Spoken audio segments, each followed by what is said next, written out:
Hello, I'm Catherine Royal and I'm presenting my language acquisition project. I chose to do an ESL newsletter for the following 5 reasons. Good newsletters can keep teachers informed and provide much needed information. The ESL newsletter can be content targeted, sending only the information and data that teachers will use. Instead of a string of messages, the newsletter can push out essential information. The ESL newsletter creates engagement among all teachers in the building. I've created it where teachers would be able to go in and add information so that everyone can be involved in the newsletter. And the 5th reason is the needs of teachers and students can all help shape the content of this newsletter. So let me take you through what I created and the layout, which obviously can change as needed. In the very top of the newsletter, I have added our liaison at USD 443 at Dodge City Middle School, her name and her email address so that teachers can reach out to her if needed. Here you will see that I have migrant education contacts listed here and their email as to who you might need to reach out to. An overview by Christina Robertson and Karen Ford has been included in my newsletter, which could obviously be a feature of the latest data and information about ESL programs in a school. I'm not going to read through that for you. Over here, we were required to list 3 other resources for our project, and I've got bibliography resources related to language acquisition here.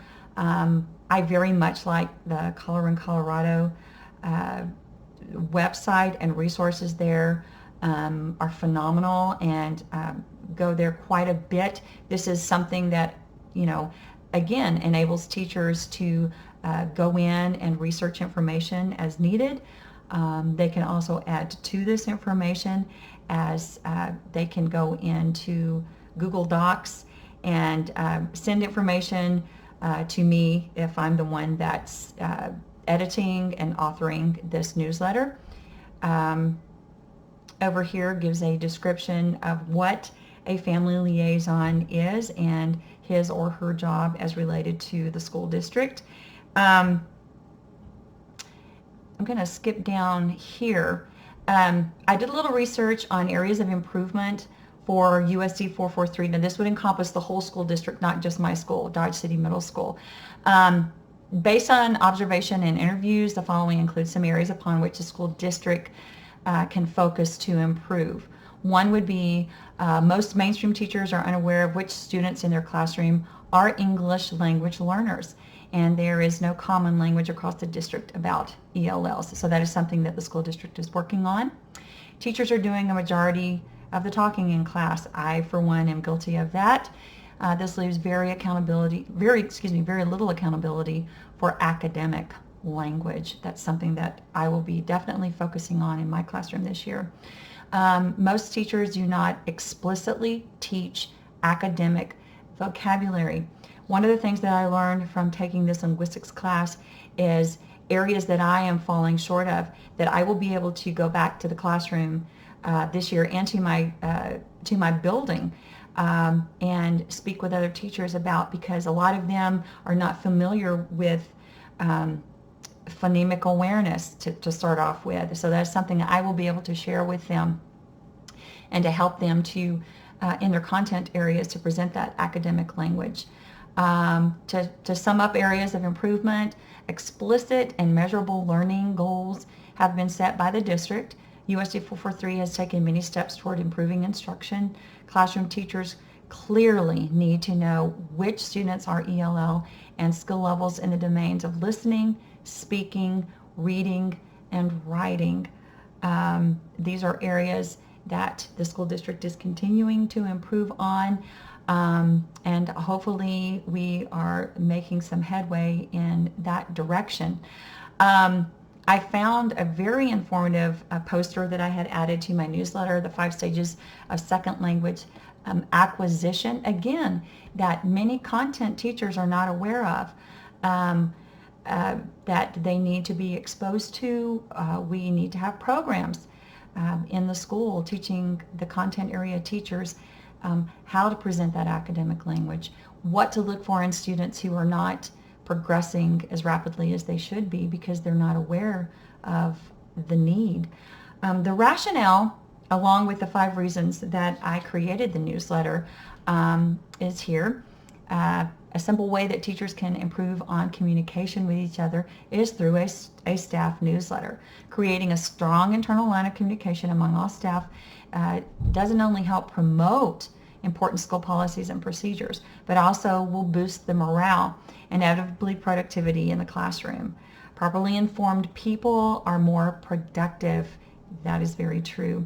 A newsletter can keep teachers up to date and informed about what's developing in the area of instruction and strategies, connecting with ELL families and everything that is ESL. I have listed myself as the person that you would seek out for more information. I've also included the mission statement of the school of USD 443 is to improve our students to be capable, contributing participants in a changing world. These students, especially in USD 443, and the majority of our students are Spanish speaking. We have several ethnic groups that are represented in USD 443. Again, it all goes back to teachers being prepared to meet the needs of these students. And we can't meet the needs of these emerging bilinguals if teachers are not going into the classroom with the knowledge that they need in teaching these language skills. This newsletter was a lot of fun for me to create as I am technologically challenged. But this is something that I thought about students could go in and even contribute to. So you would have information for teachers, you would have information from teachers, you would have information from students. This would be a great language project for students, especially those emerging bilinguals, but also for your gifted students that are as well could be emerging bilinguals. They like these hands-on projects. My area of ELA, my stronger area is probably the writing area. And so a project like this is not something that would just be created for one time. It would be something that could be continued. I think, as I mentioned at the beginning of the presentation, students could go in to Google Docs. You give permission for them to edit. And so once all the information is in there for the set time of delivery for your newsletter, you have the students come in, you have teachers come in, working as a cohesive group throughout the building, engaging students and teachers at the same time, and even admin could be a part of this. So I think it's a project that I've not only benefited from doing, but that my building can as well benefit from. Staff development, meetings, and information that's gathered at in-services could also be added to a newsletter. So everyone benefits in the long run. I'd like to thank you for allowing me to present this to you today, and I hope that you have a good rest of your summer, and I am very grateful for the information and the things that I've learned throughout this course, and hope to implement them in my classroom in the fall. Thank you very much, and have a happy rest of your summer.